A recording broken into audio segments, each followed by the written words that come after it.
Gawing literal ang pagkakaunawa sa Biblia. Huwag gawing komplikado ito. Ang Biblia ay isinulat sa napakasimpleng salita. Ngunit ang mga tao ay nagbibigay ng kung ano-anong kahulugan o interpretasyon ng Biblia. Ayon sa mga ngaral 7:29, ito lamang ang natitiyak ko. Ang tao ay nilikha ng Diyos sa kabutihan, ngunit ang tao ay nag-iisip ng kung ano-anong bagay. Nilikha ng Diyos na simple ang lahat, kasama na rito ang Biblia, ngunit ginagawang komplikado ng mga tao ito at ito ang malaking problema ng tao. Bakit ang Biblia ay isinulat sa simpleng pangungusap? Para ang lahat ng tao ay mabasa at maintindihan ito, na kahit ang mga bata na marunong bumasa ay makaunawa ng Biblia.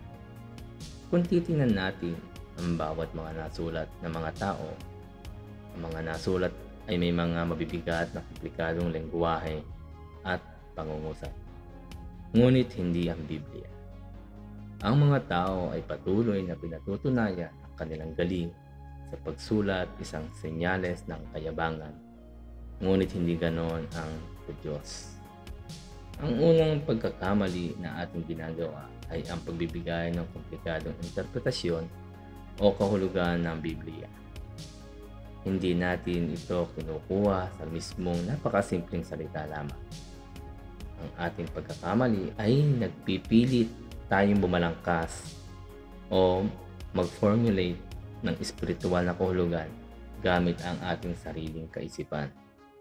Ito ang pinagmumula ng lahat ng baluktot na pag-aaral ng doktrina. Halimbawa, nasusulat sa Biblia na nilikha ng Diyos ang langit at lupa. Matatagpuan ito sa Genesis 1. Ngunit kung hindi mo matanggap ito sa simpleng salita at tunay na pinaniwalaan na ang Diyos ang lumikha ng langit at lupa, natanggihan mo ang katotohanan ng Biblia, nangangahulugang tinatanggihan mo din ang Diyos. Nasusulat din na inialay ni Abraham ang kanyang anak at di mo matanggap ang simpleng salitang ito, tinatanggihan mo ang katotohanan ng Biblia. Nasusulat, huwag kang magnakaw, huwag kang sasamba sa mga Diyos-Diyosan, huwag mangangalunya, huwag magsisinungaling, huwag magnanasa ng iba, huwag papatay, at iba pang nangangahulugan na ito sa simpleng salita. Literal na ang ibig sabihin. Nang sinabi ni Jesus na magpatawad ka para ikaw ay patawarin, wala nang ibang kahulugan ang mga salitang iyon. Nang sinabi ni Jesus, ako ang daan, ang katotohanan at ang buhay, wala nang ibang kahulugan pa iyon. Ang hindi pagtanggap sa Biblia sa simpleng kahulugan nito ay unang hakbang ng hindi pagtanggap sa katotohanan ng salita. Kapag di paniniwala sa katotohanan na ayon sa Biblia, lumilika ka ng sarili mong idolo o Diyos. Halimbawa, mayroong isang Moses sa Biblia na nabanggit. Si Moses na nanguna sa mga anak ng Israel.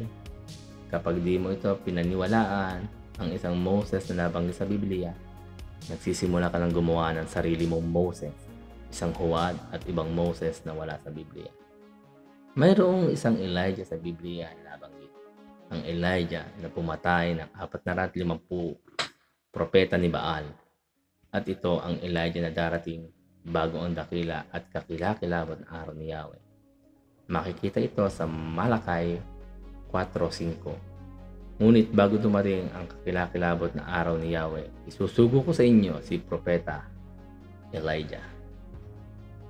Sa sandaling di mo tanggapin ang nag-iisang Elijah na nabanggit sa Biblia, gumagawa ka na ng sarili mong Elijah, isang impostor, huwad o siyang iyong sasambahin.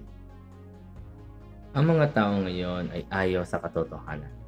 Ayaw nila kay Moses ng Biblia, Elijah ng Biblia, kay Juan ng Biblia o kay Jesus ng Biblia na pinatotohanan ng banal na kasulatan. At gumagawa sila ng sarili nilang maraming Elijah, maraming Moses, maraming Jesus, at iba pa. Maraming tao na ang lumipas nang magsimulang gumawa ng sariling huwad na paniniwala ang mga tao. At sa huli, makikita natin ang huwad ni Jesus na nagngangalang Antikristo. Ito ang trabaho ni Satanas, ang gumawa ng huwad o peking Kristo. May mga grupo ng mga tao na nagbabasa ng Biblia na kahit nakasulat na ito sa simpleng pananalita, ang nakikita lang nila ay ang sariling pananaw at hindi ang pananaw na nakasulat sa Biblia. Halimbawa, sa Mateo 28:19, "Kaya't humayo kayo, gawin ninyong alagad ko ang mga tao sa lahat ng bansa. Bautismo ninyo sila sa pangalan ng Ama at ng Anak at ng Espiritu Santo." Ang pagkakaintindi sa bautismo ay bautismo sa tubig. Ngunit kung ating titingnan ang talata, wala namang sinabing sa tubig bautismuhan, kundi bautismuhan ninyo sila sa pangalan ng Ama at ng Anak at ng Espiritu Santo. Iba ang pagkakaintindi, ngunit nakasulat na ito sa simpleng pananalita. Sa tuwing magbabasa ang tao ng mga talata sa Biblia, ngunit ang kanyang nakikita at naririnig ay ang kanyang sariling pananaw, ito ay udyok o boses ng kaaway na nagsasabi sa kanya, maliban na lamang na ang tao ay makalaya sa gawa ng kasamaan, hindi niya makikita ang Biblia sa simpleng pangungusap nito o mahibaagi ito. Ang Biblia ay ang pundasyon ng katotohanan, na kung saan tanggapin mo lang ang katotohanan, ang banal na espiritu ay papasok sa iyo at patitibayin ang iyong paniniwalaan. Kung itatanggi mo ang katotohanan, walang pundasyon ang banal na espiritu sa iyo para patibayin ito. Ang Biblia ay hindi naglalaman ng lahat, pero nilalaman lamang nito ay ang pundasyon ng katotohanan. Buong katotohanan, pagpapahayag ng banal na espiritu, buong katotohanan na si Jesus mismo ay Diyos. Ayon sa John 16:13, "Ngunit pagdating ng Espiritu ng katotohanan, papatnubayan niya kayo sa buong katotohanan, sapagkat ang sasabihin niya ay hindi mula sa kanyang sarili, kundi ang kanyang narinig, at ipahayag niya sa inyo ang mga mangyayari sa hinaharap." Di makakatanggap ng kapahayagan ang sinumang itinatanggi ang katotohanan. Halimbawa, walang taong itinanggi sa Elijah ng Biblia ang makatatanggap ng revelasyon sa biblical na Elijah. Na ibig sabihin, kung may gustong ipahayag ang Diyos ng mga turo tungkol sa buhay ng Elijah, ito ay hindi matatanggap ng hindi naniniwala kay Elijah ng Biblia. Si Satanas ay nahayag din, ngunit ang kanyang kapahayagan ay walang pundasyon ng katotohanan. Salungat, laging laban sa katotohanan at salita sa Biblia. Si Satanas ay nahayag para mandaya. Ang bawat revelasyon, pangitain, pangarap at kung ano pang salungat sa salita ng Diyos ay sa demonyo galing. Ang Biblia ay may sariling pagpapaliwanag. Hindi na kailangan panggamitan ng sariling imahinasyon o pangunawa. Maging parang isang bata na gaya ng nasusulat upang matanggap mo ang kaharian ng Diyos. Dahil ang matatanda ang siyang nagpapakomplikado sa pangunawa ng Biblia.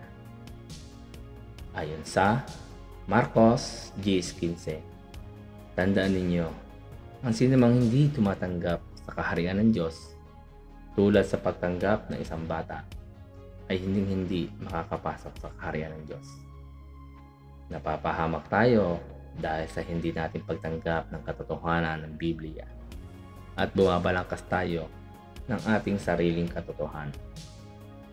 Napapahamak tayo dahil hindi natin tinatanggap si Jesus at ang kanyang salita at sundin siya.